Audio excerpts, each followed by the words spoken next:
evening, everyone. Welcome to this very special program brought to you under the combined auspices of Gyanpedia and the Book Club Pune.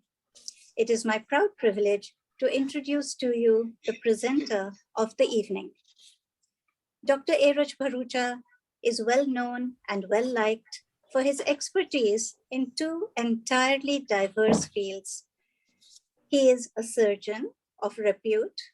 He has been medical director of Pune's famous Jahangir Hospital. He was also head of the Department of Surgery at Bharati Vidyapeeth Medical College. But his greater claim to fame lies in his contribution to many aspects of nature conservation. He has more than a half century of active involvement behind him. And sir, we wish you many more ahead of you. He is a source of information and guidance to government organizations like the Ministry of Environment, Forests and Climate Change, the National Tiger Conservation Authority, and the Central Zoo Authority. He has also been associated with NGOs like the Bombay Natural History Society, WWF, the Wildlife Institute of India, and the Salim Ali Center for Ornithology and Natural History. He is director of the Bharati Vidyapeeth Institute of Environment, Education and Research. Dr. Bharucha's output is amazing. He has published books, research papers, collections of bird calls, and is a terrific photographer. At this point, I think I would prefer to let Dr. Bharucha's showing do the rest rather than any telling on my part. Over to you, sir. Good evening, everybody, and thank you very much for the book club, which I listen to every Sunday, and Gyanpedia, who have really invited me for this program. It's a very great day for me, and it's something that I feel very, very proud and very privileged to be here with all of you. I must right away thank Farooq Merchant for having thought of this, and both the folks who really supported me in saying, why don't we do this? So I must thank all of you right at the beginning for having even thought about doing this. I must thank the BNHS, which is the publisher of this small little book, and which I wanted to do actually 30 years ago. And it has taken all this while to get it done. And I must therefore thank the current president, Bittu, and Sachin and Bivas, who actually helped me do this, because without the three of those people from the BNHS, this would have never happened. I must also thank the publisher team of the BNHS. They were doing this at a COVID time in a very short time to create something like this. And my librarian at the BNHS, who took out all these old photographs for me. So I have many, many people to thank. And of course, today's panel, Ranjit Singh Ji, Bittu Savarkar, and Walicha especially, because she just comes straight from a 12th standard exam. And my team were my sister, Arnaz, who did all the pre-editing for me, Vidya Pujari, who has been my secretary for 25 years, and Shivam Trivedi, who was my student and now my colleague, Dr. Shivam Trivedi, who has done so much work on conservation already. And all you young people, especially, and old people who have joined us today to listen to the story of this very incredible human being and somebody who was known all over the world as the charismatic Birdman of this country. And he was a scientist. He was so many different things. Next slide. You want the slide? Yeah. I'll just share. Yeah. So if you look at his unique lifescape, he was born in 1896, and at the age of 91 in 1987, unfortunately, he passed away. And he attributed this, his whole lifespan, to the fact that at the age of 9 or 10, he took his air gun and he shot a sparrow. And that sparrow turned out to be an unusual sparrow, which he identified as being something different. And he went to the Bombay Natural History Society and they told him it's a yellow-throated sparrow. He says that that's how it all began. He was from a business family. They had businesses in Burma and elsewhere. They had a timber business, they had a mining business. And later on, he became a guide lecturer, the first guide lecturer for Prince of Wales Museum, and later went to Berlin University between 1928 and 1930, when nobody would have gone and studied ornithology. So he was, next please. So then you find that it's very strange that somebody like this, youngster from a business family, would want to become a scientist, especially in the field of ornithology. And there you have that yellow-throated sparrow, which was identified by him when he was 10 at the BNHS. Now, the BNHS was always welcoming to these kind of things. And somebody must have shown him this, and he got fascinated. He writes about this in The Fall of a Sparrow, which was, many of us were chasing him for years to write his own story. And Salim Ali was always very reluctant to do that. Now, when I authored this book on Salim Ali, many people said, why are you doing this? And I, of course, he was a great influence on my life. In fact, the two professions that I've had in terms of environment as well as in terms of surgery have started from my very early school days, in fact. And it's very strange because Salim Ali went through a sort of metamorphosis for me, just like a butterfly which comes from an egg and then becomes a caterpillar, becomes a pupa and becomes a butterfly. Salim Bhai was like that for me over the years. So as a schoolboy, he was Salim Uncle. And around the 50s, when he used to be there on his motorcycle every weekend, I would be waiting for the sound of his motorcycle so that he would take me for a ride. So that was my earliest exposure with him. But there was another strange thing that had happened. I had inherited from somebody a pair of bajilgas, those little lovebirds. And these were not having, they were not laying eggs and not getting babies. So my father told me, go on the weekend and meet Salim Uncle and bring him up to see your bajilgas. And he came and he said, yes, they are a daddy and a mummy.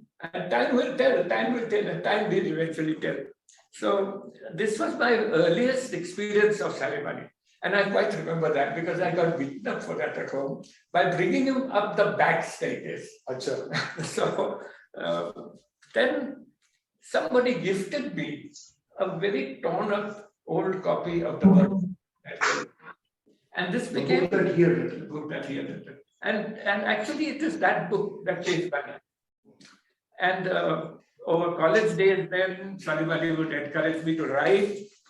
And so this came out as a very different book. I must first tell you that this is not my book. This is a book of a large number of people who contributed to this book. And both from literature as well as personally. And these are the people who really matter. And for me, they were my friends as well. But for Salim Ali, he used to call them his friends and fans. Friends and fans. Friends and fans. So these were the people who were there, and many of them later on became very well-known scientists, bird watchers, and so on. So if you look at the book itself, the structure of the book, then the book has got 7 chapters. And the first chapter provides a profile of this incredible individual. And that's very interesting because the first chapter was written last. It was written after I had done the other 6 chapters. So chapter 2 relates to my personal experiences with him. Chapter 3 goes through his life, especially related to the BNHS. The fourth chapter is really from the birthday webinar that we had in 2021 and the memories of all those who knew him there. Chapter 5 is a collection of writings that I got from a large number of places. Chapter 6 is the interesting chapter where I requested a large number of people to write for this book. And I got 17 responses. So those are the 17 responses which people have written and It's sent part me of the book. as part of the book. Chapter 7 chronicles what he did for conservation in the country. So this is actually the structure of the book as it was.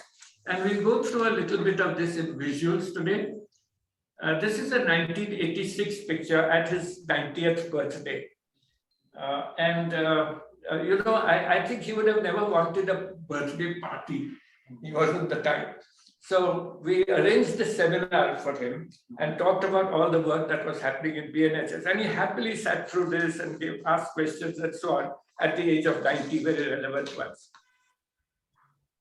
Going a little further back, this is around 84, 85, where I went to visit him to ask him a few questions about ornithology, which I had not understood.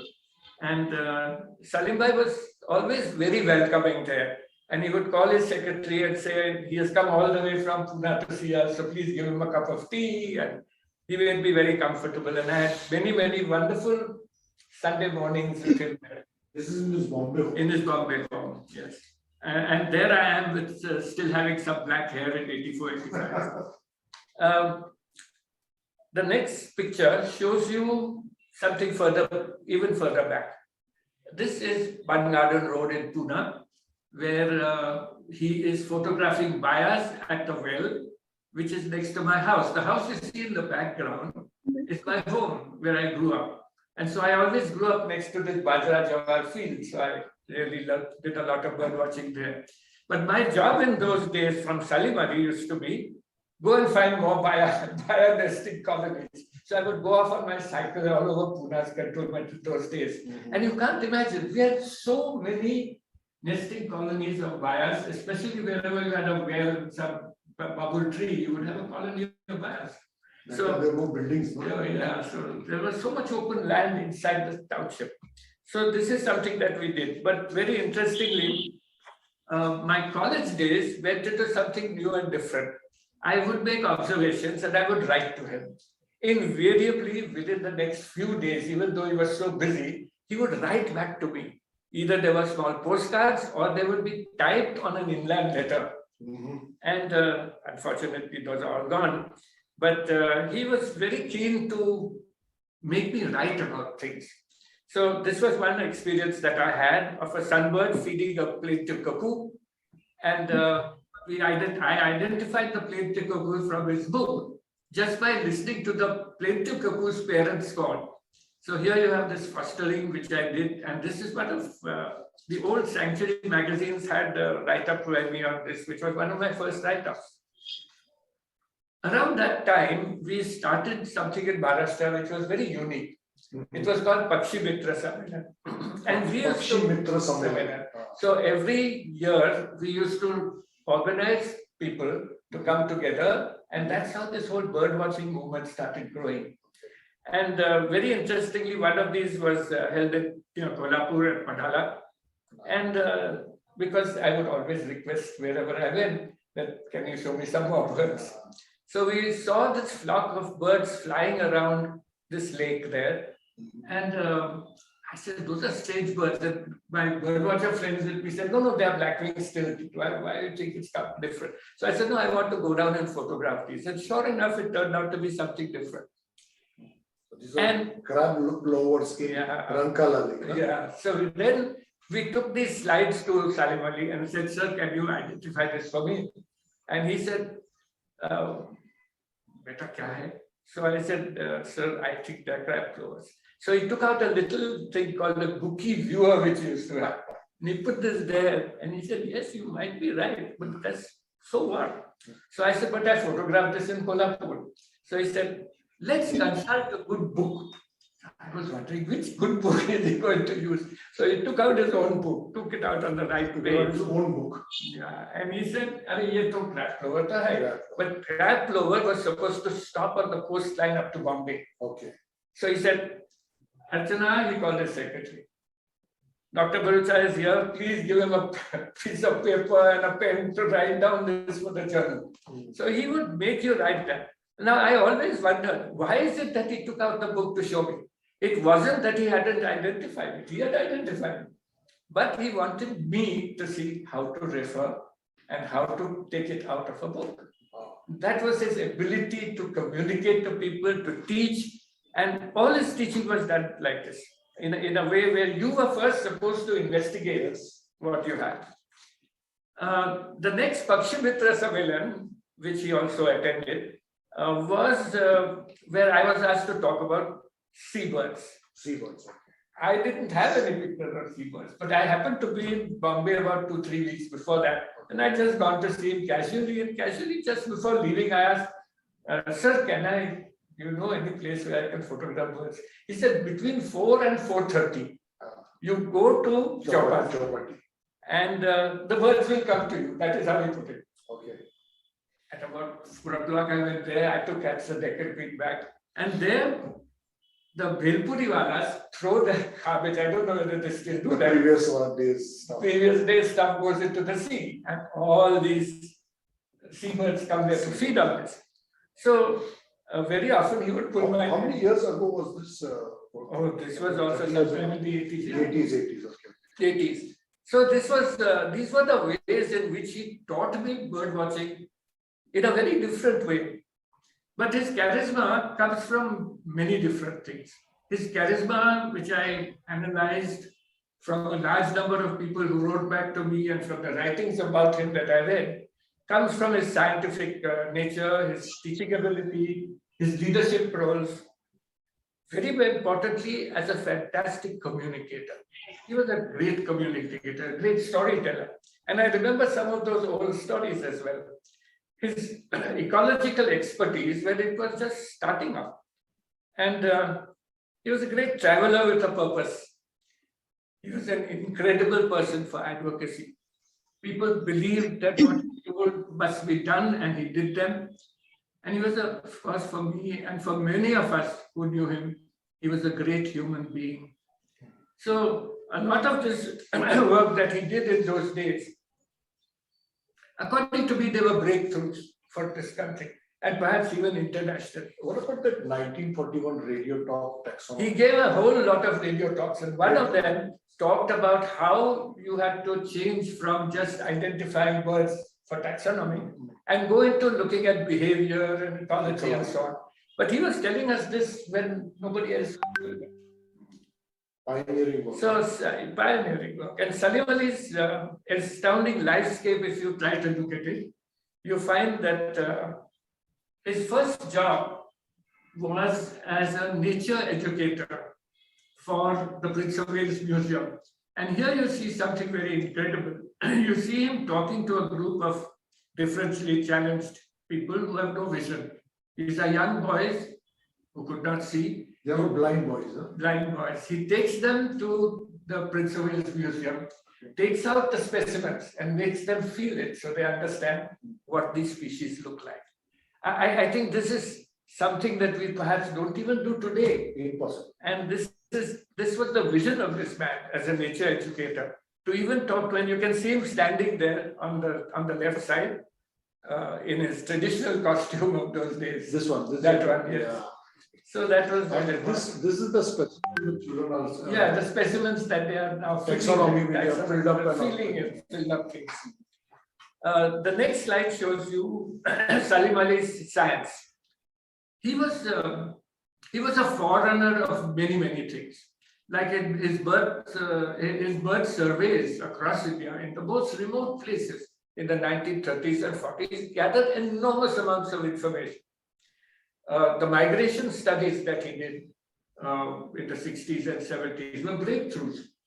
And how he managed to change that taxonomic orientation into, for the first time in our country, looking at ecosystems.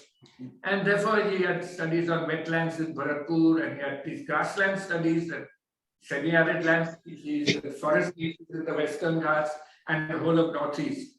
So this is a period of time where he did work with the flamingo. First time that he filmed flamingos in the run of Kutch. And that is how taxonomic surveys changed into ecology, behavior studies, and very importantly, conservation studies. So everything that he did in some way or other led to conservation.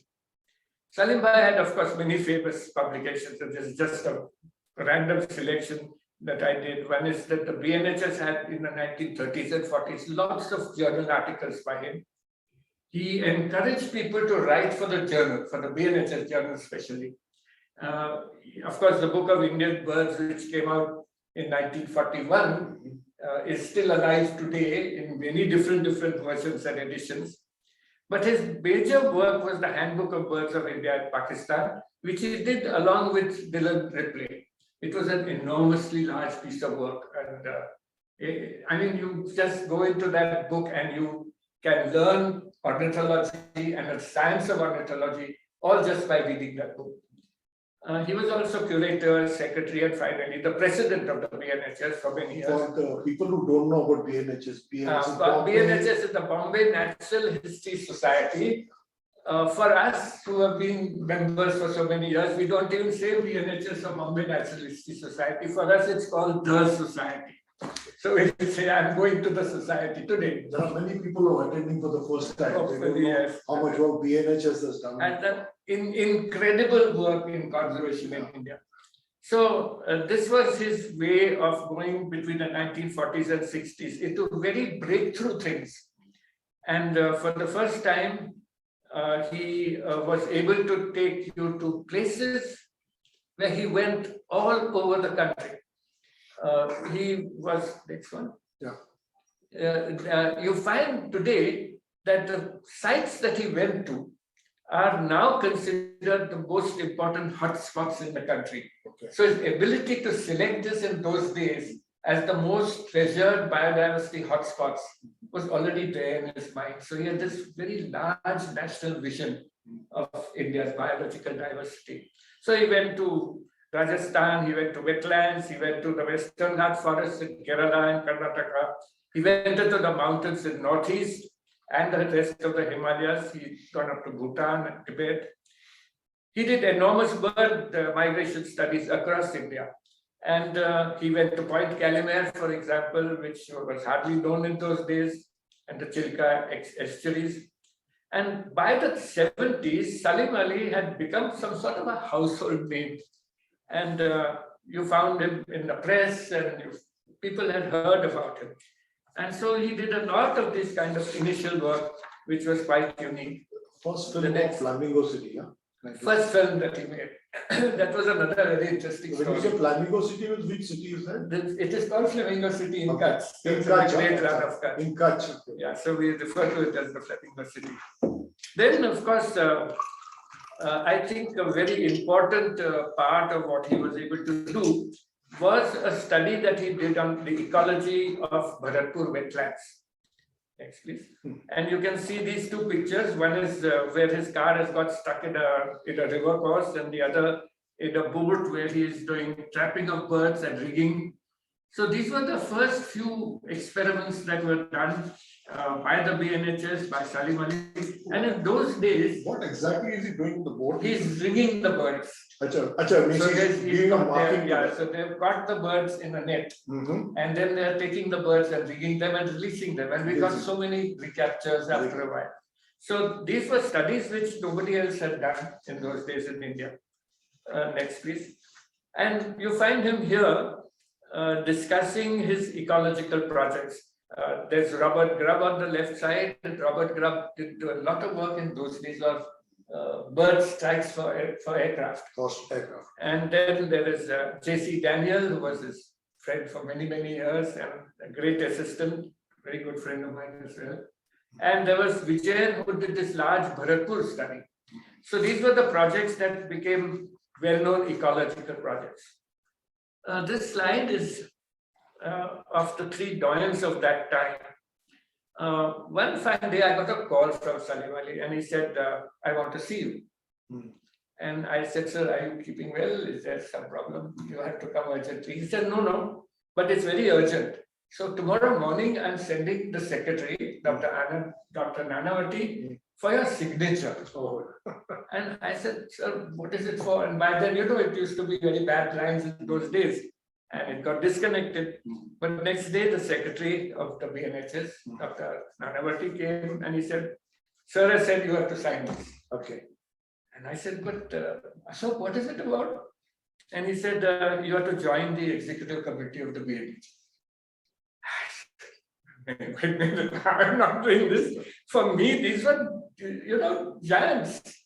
I mean, there was Salim Ali, the bird person. There was Dinsha Pandey, who knew a lot about mammals, and he was a shikari in the past. Dinsha Pandey focused on mammals. Mammals mostly.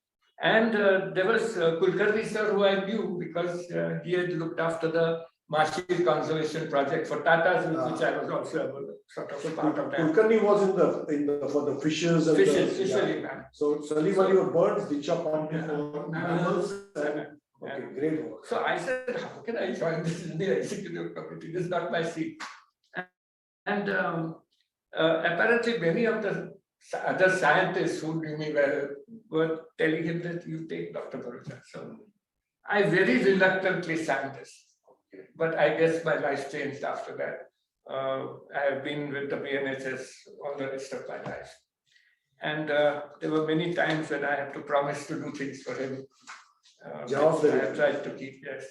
So this is his picture of the Flamingo City in Kutch, where he went at that age on a camelback to do this.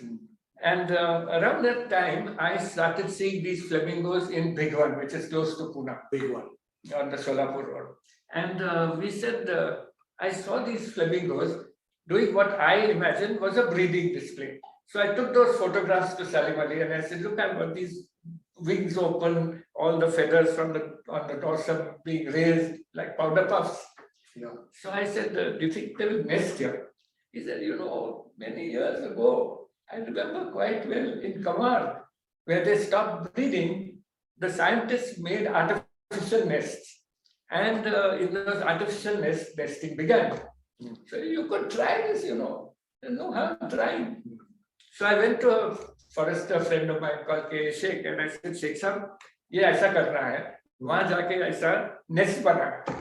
And he thought, Dr. Bharucha now gone. So I said, but Salim Ali told me, so we have to go and do this. So we went there, and all these village kids who used to know me in those days surrounded us, and they also helped us make those things. And they said, do you think really nesting will happen? And of course, nesting didn't happen. But when it didn't happen, we went to a kumbhar, and we got the kumbhar to make us eggs. And the kids would ask, will babies come out of this? So this was how we would more or less try out things that Salim Bhai told us. And he had a huge knowledge base of things happening across the world. Next. He was, of course, for advocacy, I think one of the greatest people that has ever happened. He could go to the Prime Minister, he could go to a Chief Minister, he could go anywhere and talk about advocacy and get things done. Bharatpur changed from a shooting reserve of the Maharajas into a sanctuary status, of course now very well known across the world. Silent Valley was something that he was able to convince Indira Gandhi to actually stop a hydro project and make it into a national park. Silent Valley? Kerala. And he was very fond of trekking in the Western Ghats and Kerala. He was always very much in love with this kind of thing. And even with me here, we often did things. This looks like a train. But, yeah, it was an old train from British times.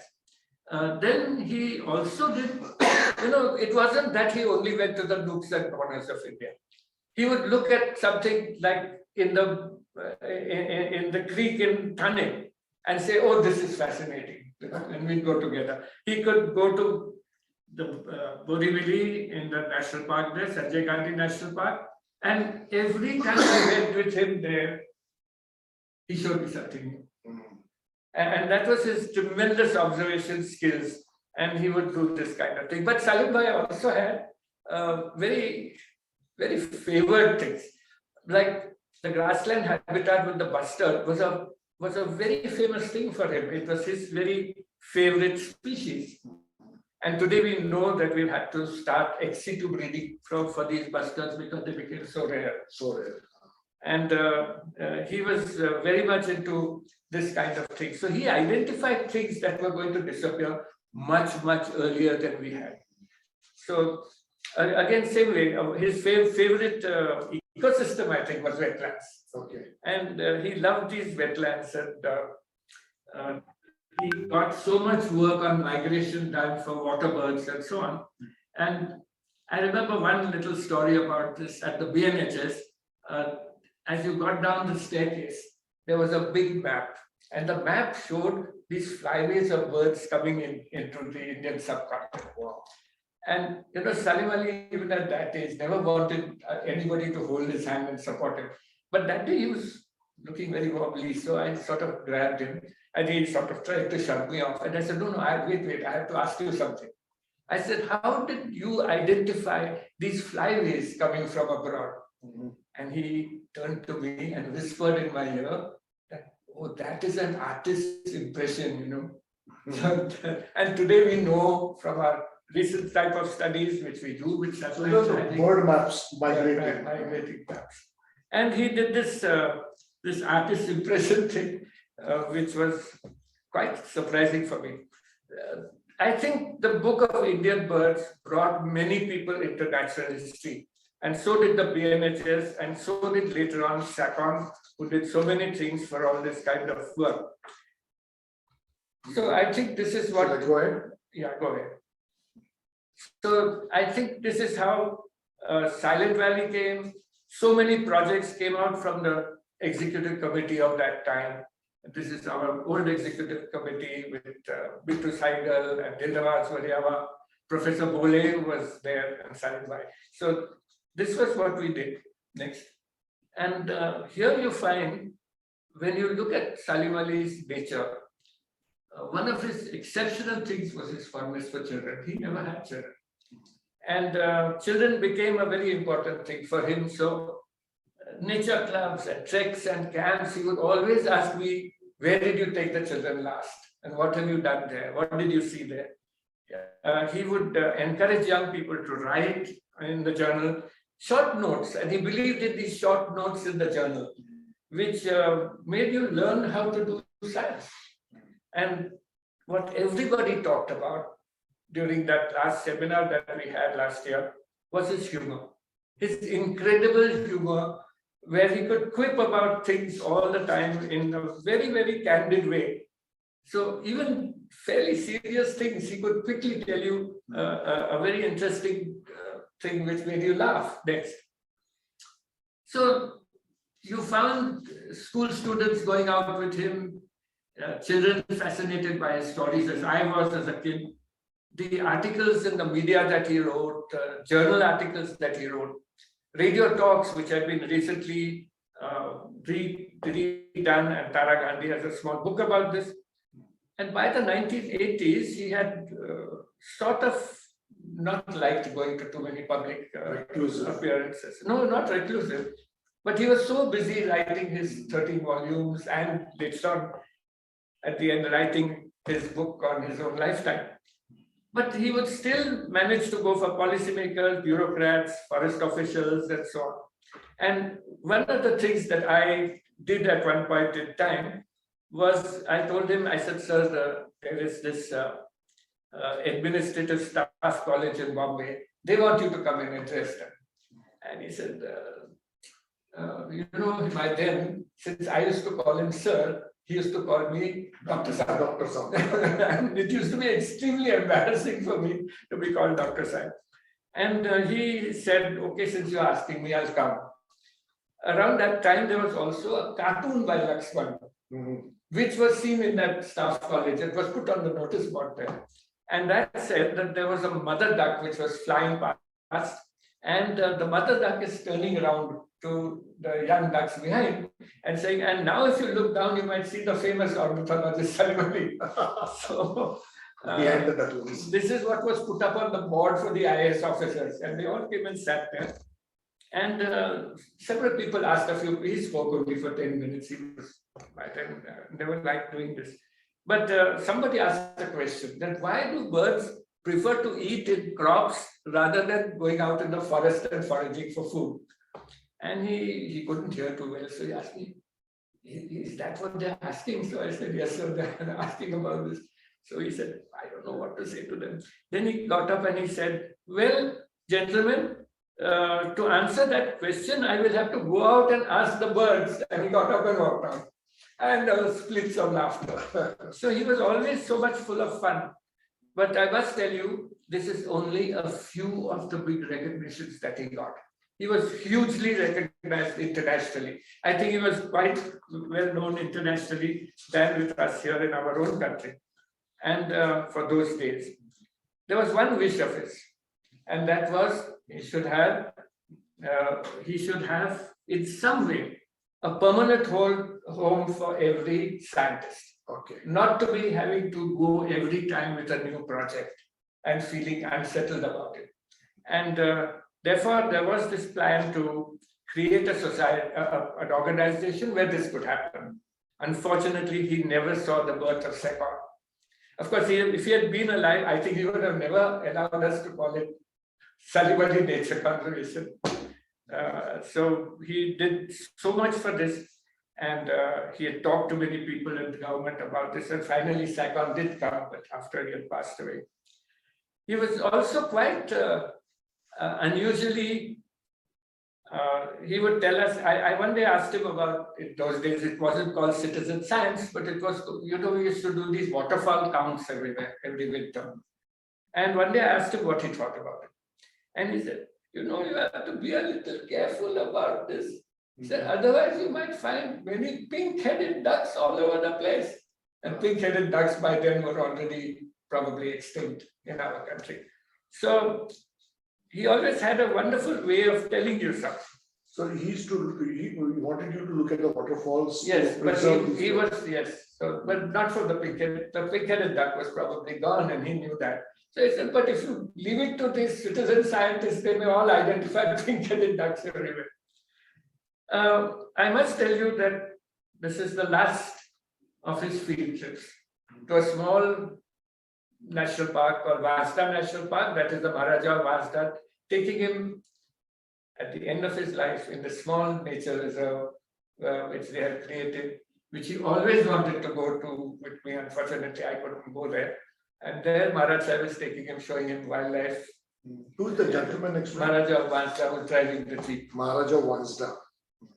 So I think it's customary to always read something out of the book in this book club. So I'll quickly do that. Shall I stop the presentation? Yes. Yeah, and you can read.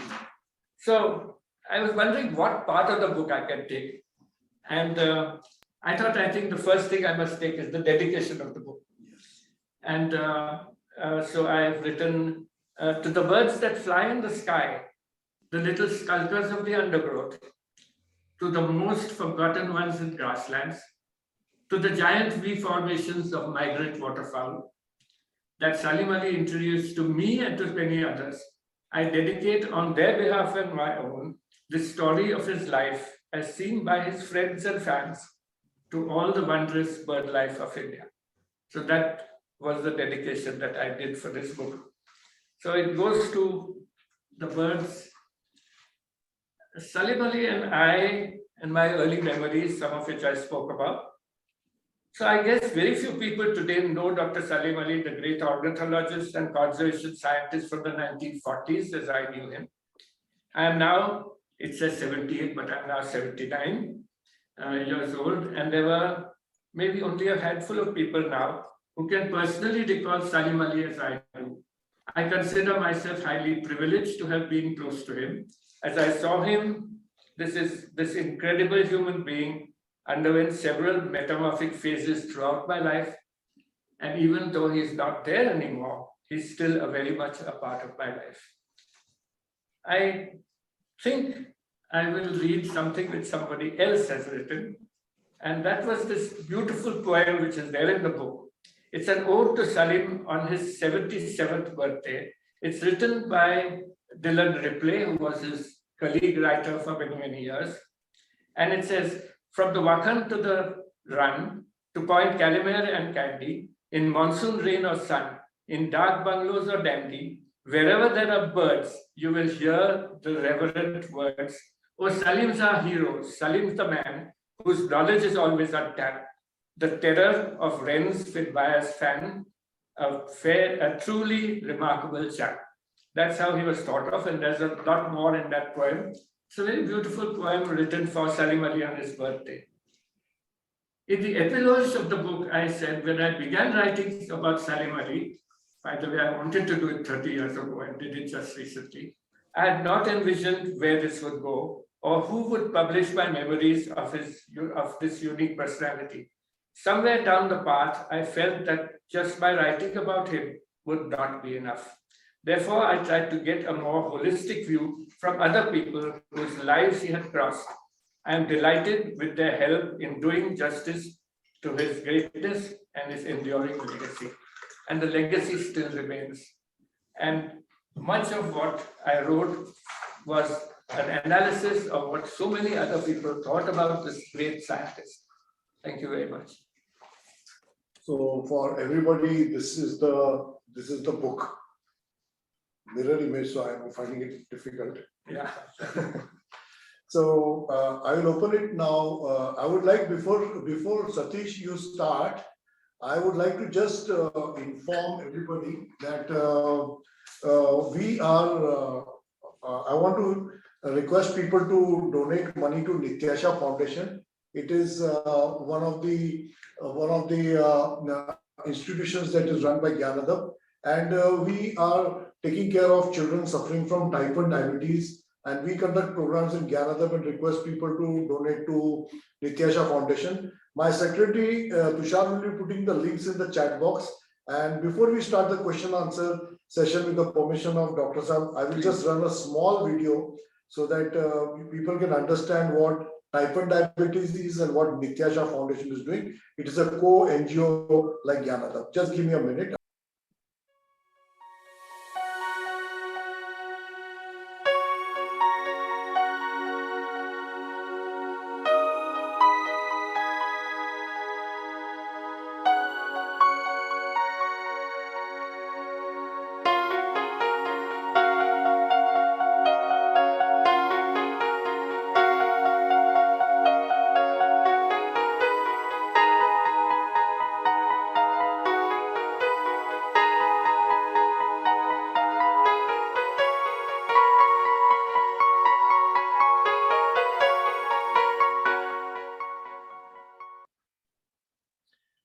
So children who suffer from type 1 diabetes are children who do not produce their own insulin. And these children are very sick. And we take care of more than 150 children who suffer from type 1 diabetes. So any donation coming to us, we will provide medical aid, that is mainly insulin, glucose strips, and pathology tests, and expensive visits to doctors, because these children require very experienced doctors to take care of them.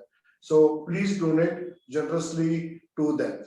Okay, Satish, I would now request you to begin the question answer and the presentation, and you can respond. Dr. Bharucha, that was wonderful, really wonderful. And I could see your passion in talking, see and hear your passion when you're talking about your guru. But I'll tell you something, I'm going to talk something else. When I see a person like this, I consider my guru. And there are many people who may not have met Dr. Salim Ali, but who know Dr. Bharucha, who's, well, as renowned and as hardworking as he did. Do you everyone know that Dr. Bharucha would have been India's, will take part in the 100 meters dash? He beat a Himalayan black bear.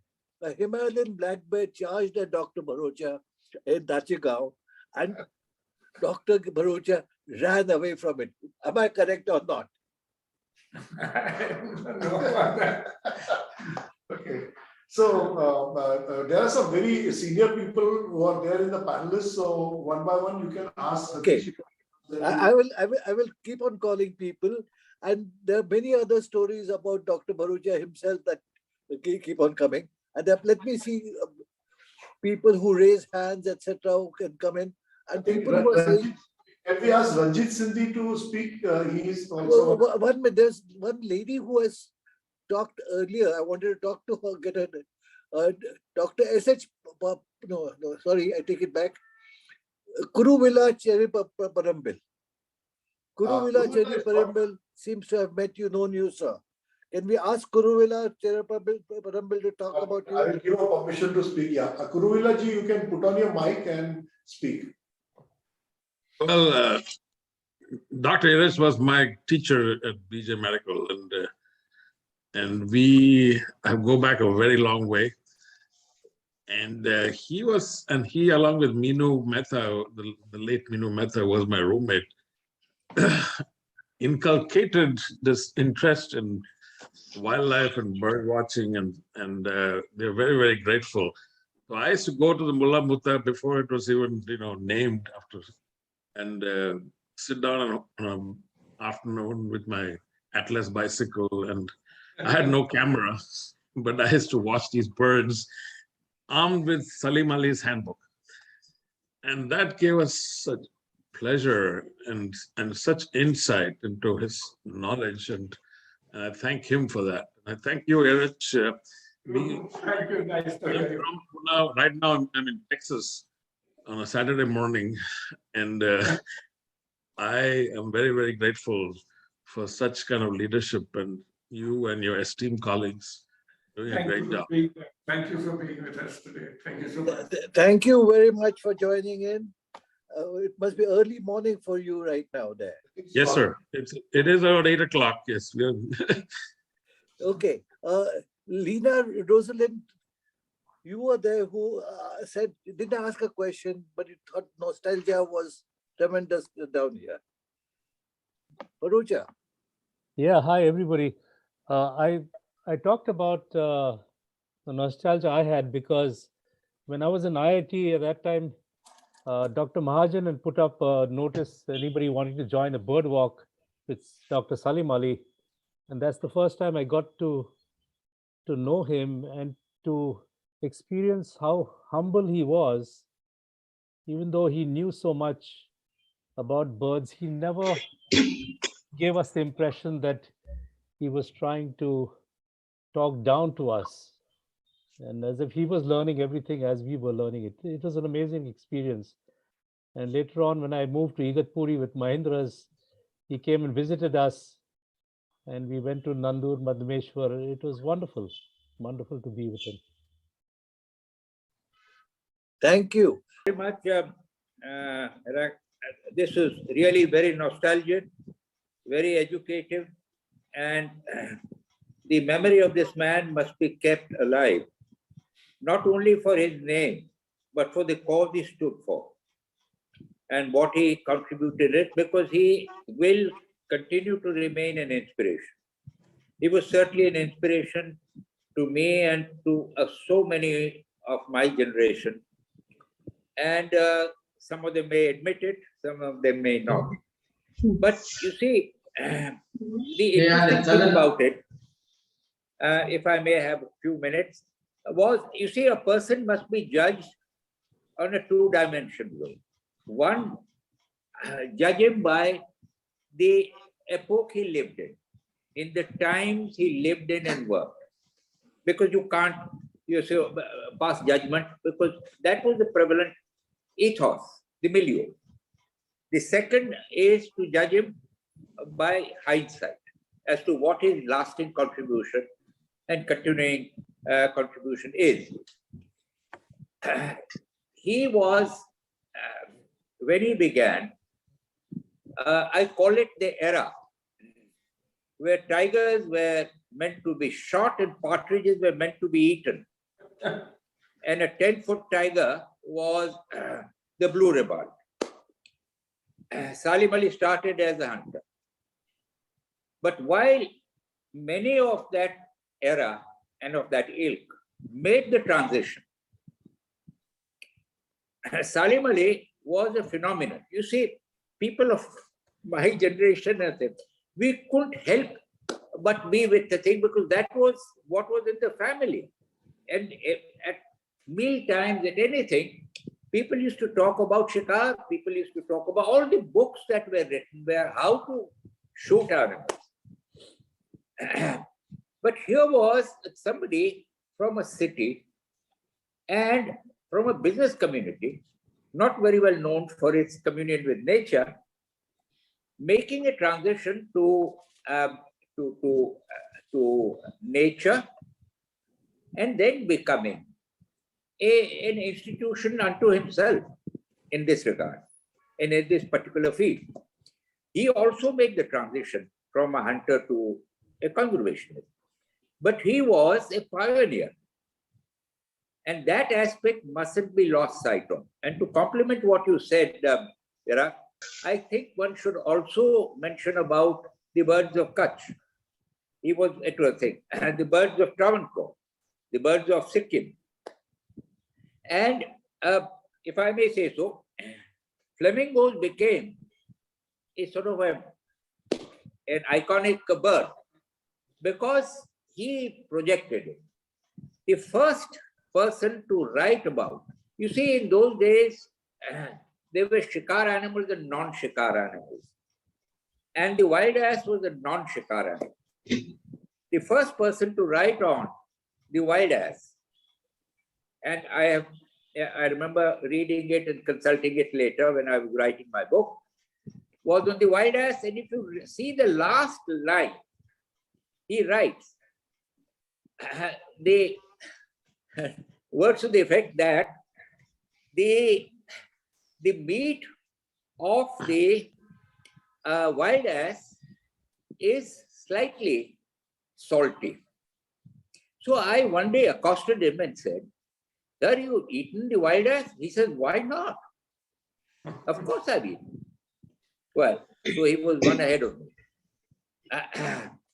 One of the and you see, he always believed that, and this is the thing, and I'm not being disrespectful. I'm just saying that he made that transition, and he was not ashamed of what, and he carried that belief throughout. When I came back from United Nations, I was Forest Secretary of Madhya Pradesh in the early 80s. And there was a function here, and I came here. And Mrs. Gandhi was there fussing around Salim Ali. And there were two things that were said that I'll never forget. One was said by Dr. Karan Singh. He said so quite loudly, "Ranjit, look what it has become." And you see, this is the ethos, the milieu. Look what it has become. 10 years ago, which was in the early 70s, there were only 2 men and a boy in the field of conservation. 2 men and a boy. And now look at this. And when he meant 2 men, I didn't ask the 2 men whether it was he and Kailash Sankla or it was Dr. Salim Ali and Kailash Sankla, but the boy was Ranjit Singh.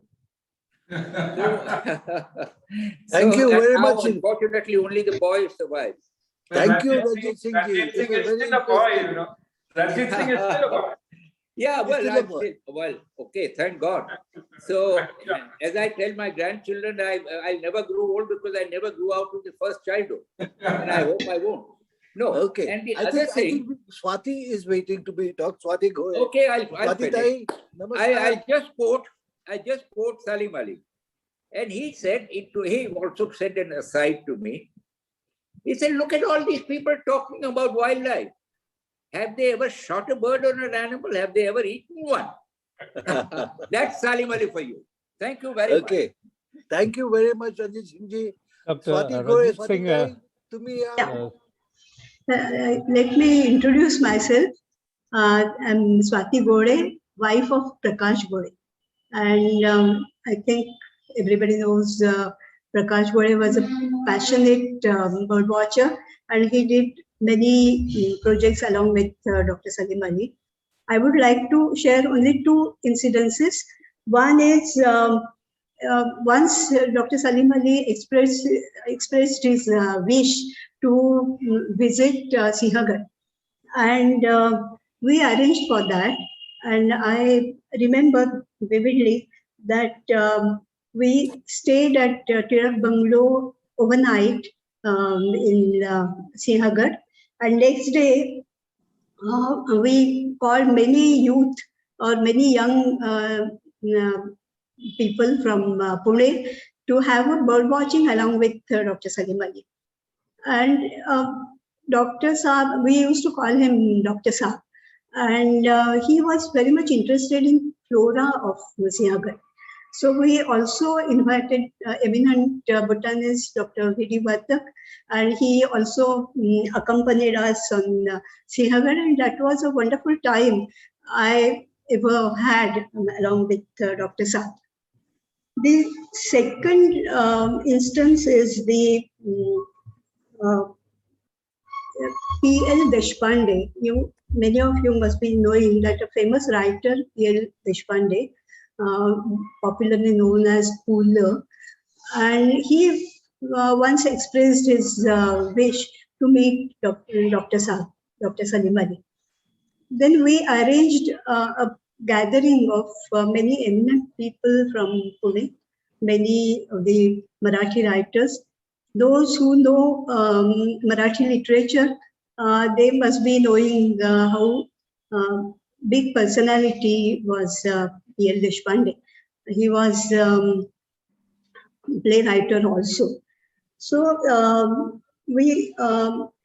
that was a very nice experience to arrange eminent people from Pune and have a sort of a very good gathering with a lot of discussion of various different topics, and that was really a very wonderful experience for our family.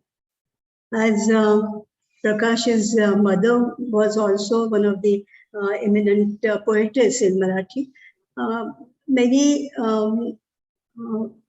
Many personalities from Marathi literature did visit for this gathering, because everybody knew how Salim Ali is a great personality. And once we visited Salim Ali's Pali Hill house. At that time, he was having his lunch, and for the lunch, he used to have mango from his garden. And to my surprise, he was having mango like an Indian way, just making it soft and choosing it, or having it directly, rather than cutting like slices and on the plate. So he also offered us those mangoes, and we also followed his way. So that was a great thing. I mean, he was not very formal, and we were having really very long friendship with him. And well, some of the one more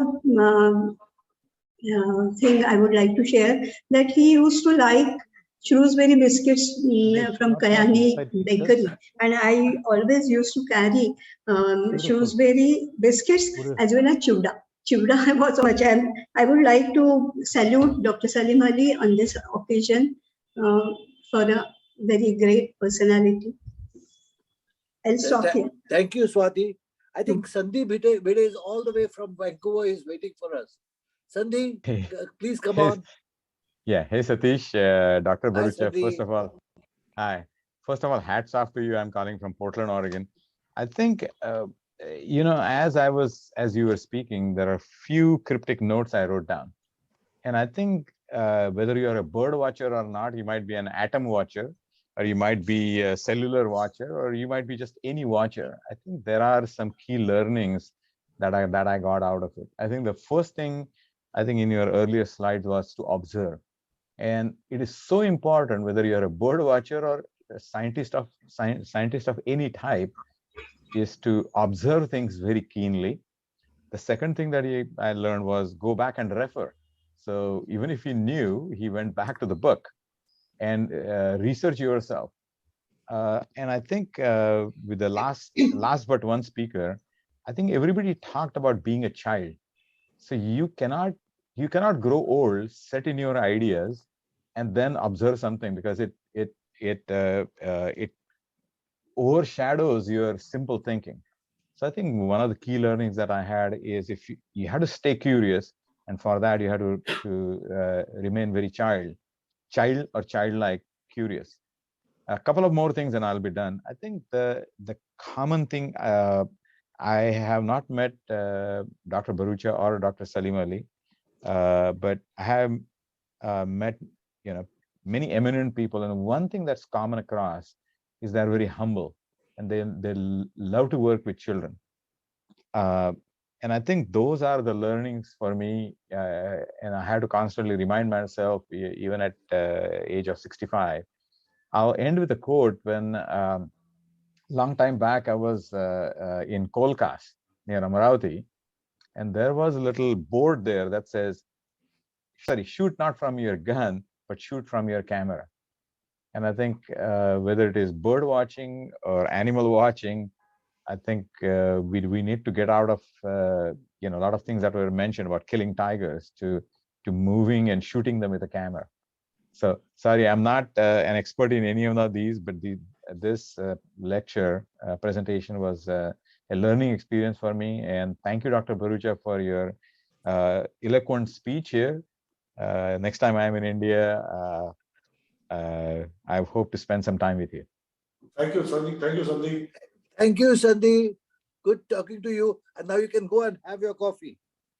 I think Mr. Savarkar Sahib, tumhe haath ka dite? Hello everybody, good evening.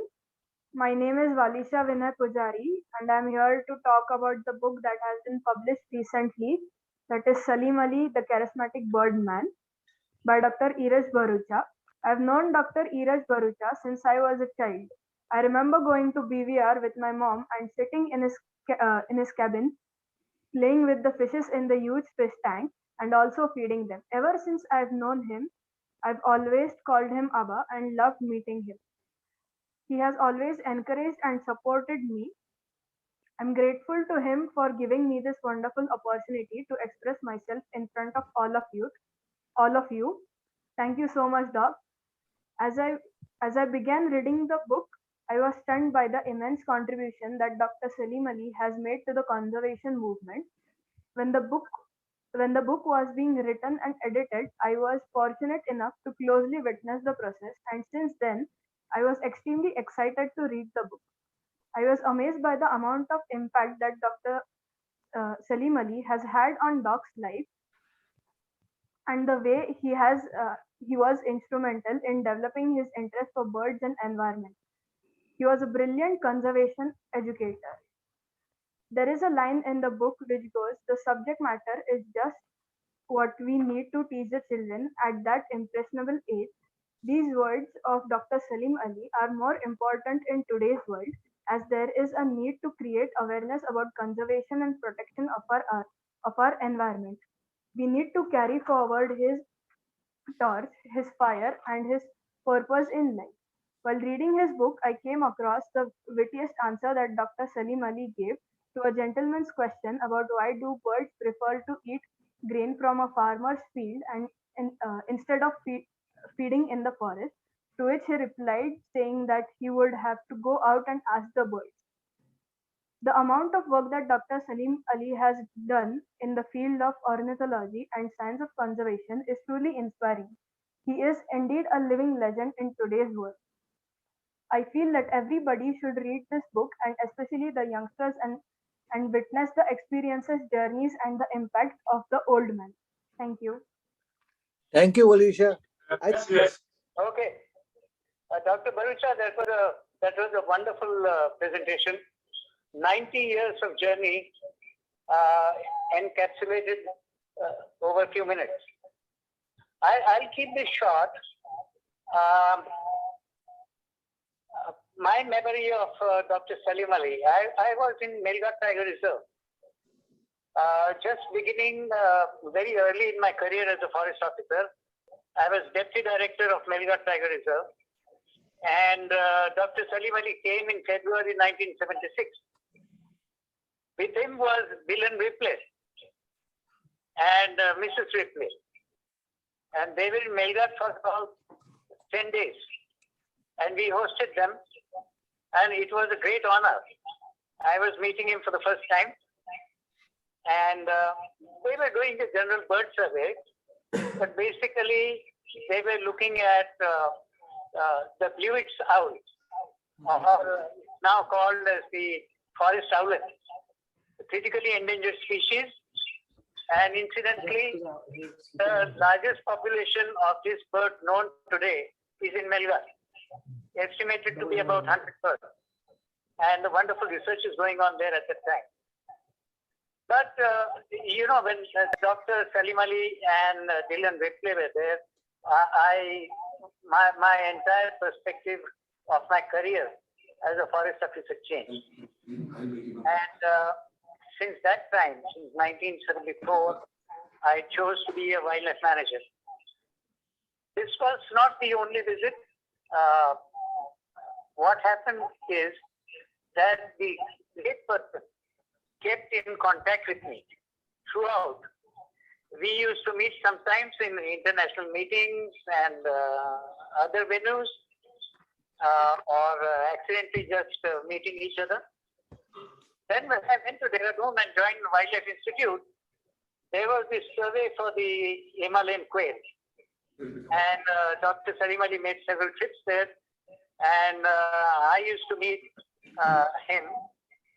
After that, he made several private trips to Dehradun. He used to stay with his niece, Mrs. Jamila Varghese. They have a wonderful house on Rajpur Road, just on the outskirts of Dehradun. And whenever Dr. Salim Ali was there, he would give me a call and I would go and meet him. What's your Salim Ali book? That was the thing, and as I said, I changed my vocation and became a wildlife manager. And I owe all the happiness in my life and my way of life, the vocation, to this great person. And I'll only add one thing. Coincidentally, I saw the fall of a sparrow. That was in Melghat. I was watching up in the trees and I saw a small bird flying out. And on top of that bird was a larger bird. And the larger bird caught hold of that smaller bird, took it to a spiny, scrubby tree and impaled it on a thorn. That larger bird was a shrike. And when I went close and looked at that bird impaled on that thorn, it was a yellow-throated sparrow. And that's an unforgettable experience. So that is what I wanted to say. Thank you very much, Dr. Bharucha, for giving me this opportunity. I thank the organizers. Thank you very much. Thank you, Mr. Thank you very Savarkar. much. I think I've met you also because my uncle used to be chief conservator of forest. Quote. Okay. Dr. Bharucha. Erach here. Hi, Erach. Hi. I can see you and Savarkar sir. Hello. So nice to see you after Yeah, so perfect. You're Perfect. right now. Erach, only you can get together people from yesterday, today, and possibly tomorrow. Huh? The old man would have been proud of you. Thank you. But Erach, I mean, I've been able to only get on now to speak to you all, but I'm just saying to myself that it looks to me that all the work that the old man did, and you met him when you were just 7 years old, all that work, today is the day when all that work is coming to fruition, because nobody ever thought that we would be in a situation like we are today. And I can just hear him speaking at the BNHS, and I know how you and I used to sit on the executive committee meetings time after time after time, and all he would say is that It's all very well to measure. It's all very well to look and see. And yes, of course, we have to collect the skins. But why are they doing what they're doing? What are they useful for? Erach, do you remember one particular executive committee meeting at the BNHS when he had us rolling on the floor when he went to government and said that, look, we want to do something about economic ornithology, and then those people came back and said, we have actually done a lot of economic ornithology, and they talked about poultry farming, you know.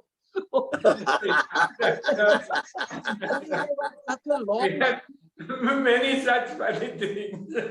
I tell you, Erach, really, really.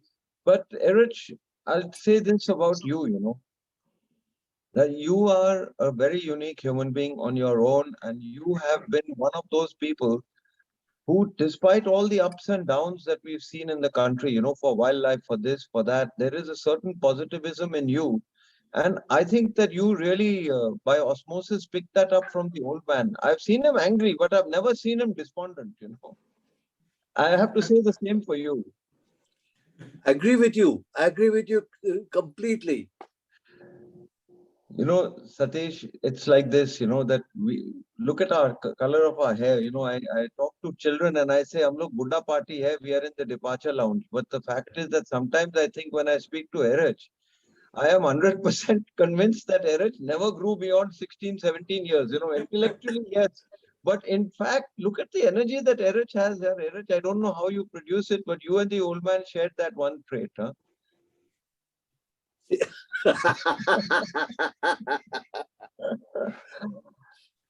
But look, I hope one thing is there, you know, Erach. Again, I'm asking you to remember those days when I would be sitting down often next to you, and all the old man would say, you know, there was a time when somebody said wonderful things about him, you know, and he said, yes, yes, you can say this and you can say that, but I think I would much better appreciate a nice fat check for the BNHS to support what we do, not your words alone. Yeah, many times. Many times. Yeah, and you will remember how many times we had huge arguments on the table where he would quietly put off his hearing aid, you know. And then you would have to, I would sort of nudge him like this and say, sir, sir, sir. So then he would say, and then he would come up with the most relevant answers, and very often with a quip and a joke. I tell you, really, really, Erach, I miss those days, you know. I mean, it's all very well for us to be Buddha party and this, that, and the other, but the fact is that there is something different that has happened.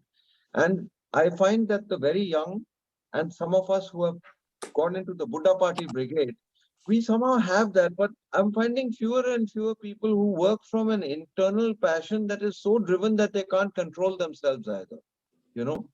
So I feel that somehow or the other, at this point, the marriage of science, the marriage of curiosity, the marriage of complete and absolute love of nature, these are the ingredients that are required right now, you know, and between climate change and biodiversity. And I believe, actually, I don't want to over talk this thing through, but I sincerely believe what you and I spoke about, Erach, that I've been personally, I mean, right behind me, I think you can see those tiger eyes, you know. It's an artwork that's hand painted. But I think that a time has come when Project Tiger, which was acknowledged to be the world's most successful conservation project, needs to step off the podium number 1 and come to number 2, not to leave the podium. And we need to put avians on number 1. Quite frankly, with climate change the way it is, with reports like the Dasgupta report, the Dasgupta review, and also IPBES, the Intergovernmental Panel on Biodiversity and Ecosystem Services. This is when all the years of learning, the over 100 years of the BNHS, our collections, our work, we have to use avians as our indicator species for the recovery of small habitats, not just Kana, Bandhavgarh, Bharatpur, etc. The smaller ones, we've got the IBC and we've got the important bird areas, and we've got such phenomenal advantages now, which the old man would have really, really loved. eBird, look what eBird is doing around the whole world, you know. Anyway, I'm speaking too much now, and just so no, go ahead. moving my horses. Go ahead. we love this kind of a talk. Do you know, when you talked about the birds, suddenly something clicked in my mind that my favorite bird, what I consider, what I saw most, not most, which is I really seen only once in my lifetime, is the great Indian bustard. I saw one way back, about 20 years back, and I suddenly remembered that, yes, today we don't know where they are. Quite right, quite right. No, but I tell you, you will see them again, because Yes. now we have started breeding them again, and it's a very successful breeding program. And in a few years, hopefully, we'll be able to get them back where they belong, out back in the nature. मैं हिंदी में कहूँ, आपके मुंह में घी शक्कर साहब. और पंजाबी में मैं ये भी कह दूं कि आपके 100 बच्चे हों. लड़के, उनको तो पंजाबी तो लड़के कहते हैं. Satish Savarkar has put a question to Dr. Bharucha. Grassland habitats seem to be critically endangered. Would appreciate your thoughts. Yes, of course. I mean, most of us know that this is the most damaged ecosystem that we have today. Grasslands have disappeared so very rapidly. And one indication of that, my father near Sholapur counted 100 Great Indian bustards and stopped. Right? He said, I didn't want to count anymore. The maximum I ever saw was 7. And probably today there are 0. Today there are 0. And that is because grasslands have been misused, they've been overgrazed, they've been overused for other things. That grasslands are something which has disappeared very, very rapidly during my lifetime. And we also need to understand that they have been mishandled. I mean, people have planted trees on grassland, which is not that necessary for their management. That grassland ecosystems have to be managed as grasslands. And this is something which now it's become industry, it's become quarrying, grasslands have been used for practically urbanization. Just about anything that you could think of, grasslands have been misused. And actually, Salim Ali very frequently spoke to me about grasslands. We went into grasslands together as well. So yes, Savarkar, this is something where we have to see that grasslands don't get planted with trees. And we have to see that grasslands are kept the way they were. There is overgrazing, of course, but the overgrazing too can be managed very well today. So grasslands need to be restored now into what they were, which was natural grassland systems. Thank you. Okay. I wish we can take this up with the government, because these are issues which they don't realize. There's another issue which I would like you to look at. Mohini was talking about it there, and if she's around more, talk about what you're talking about, the fish. The fish is a dying business down there. You do not get good quality fish at all because they've been hunted and hunted and hunted away. And the way they do the stalling that they do, they dig up the bottoms of sea bottom, and what do we have here? We find that they have to go further and further away, and they're doing the same thing again and again. What will we leave for our children? That's what I look at. Whether it's water or the sky or the land, we are doing it for everyone.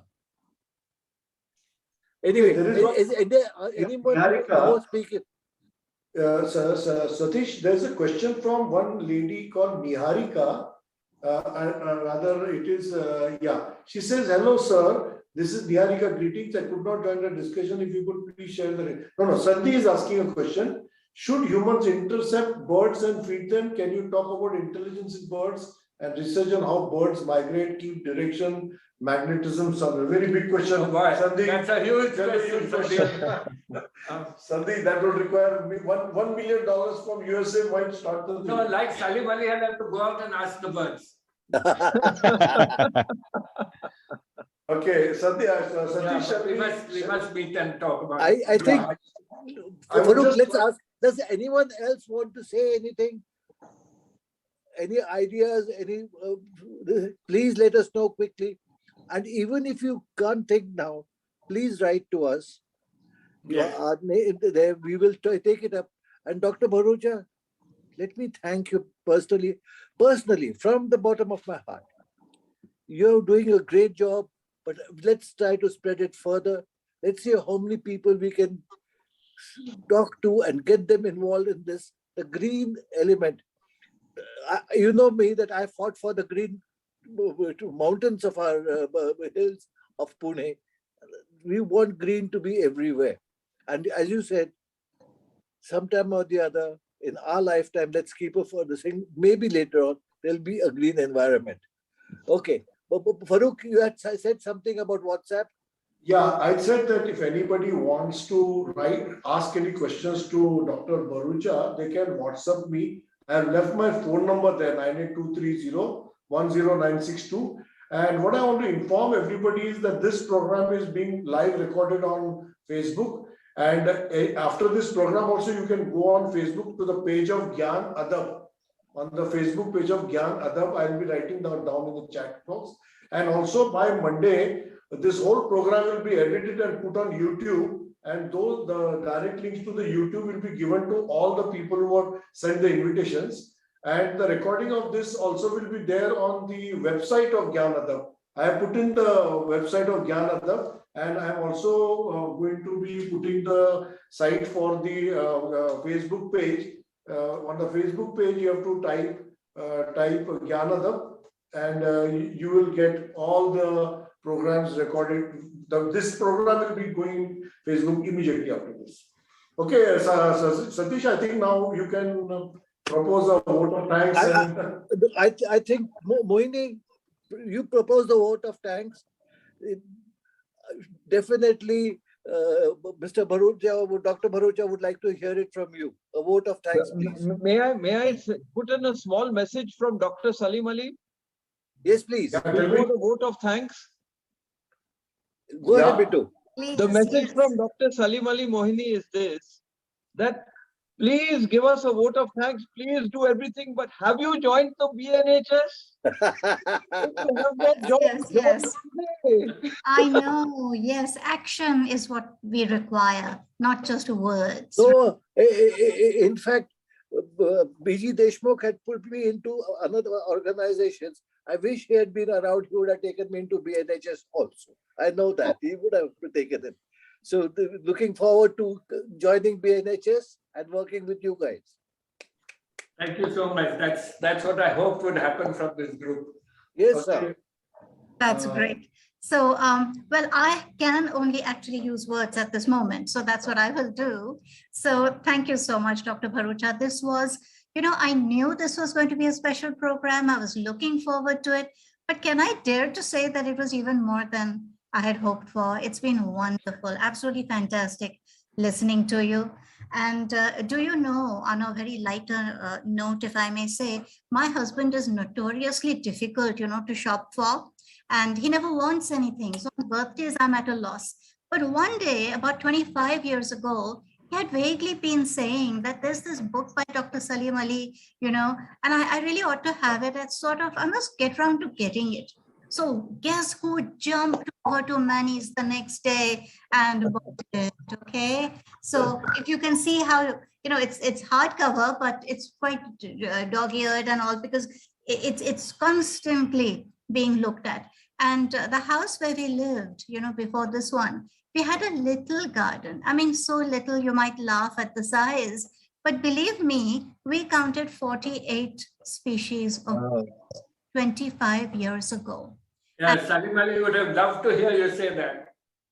Well, and I wonder, but Satish and I were wondering, in fact, the other day we visited that place.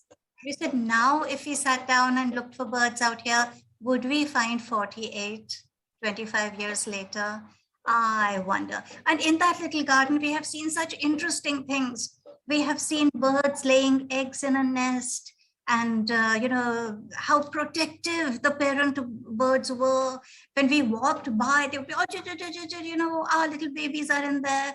The fledglings with their mouths eternally wide open, waiting to be fed, then being taught to fly. We have watched it all sitting in that little garden.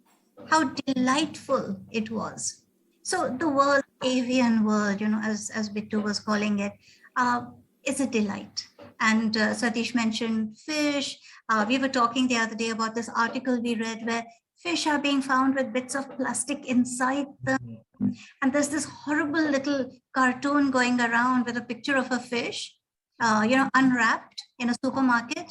And the note says, the plastic is on the inside.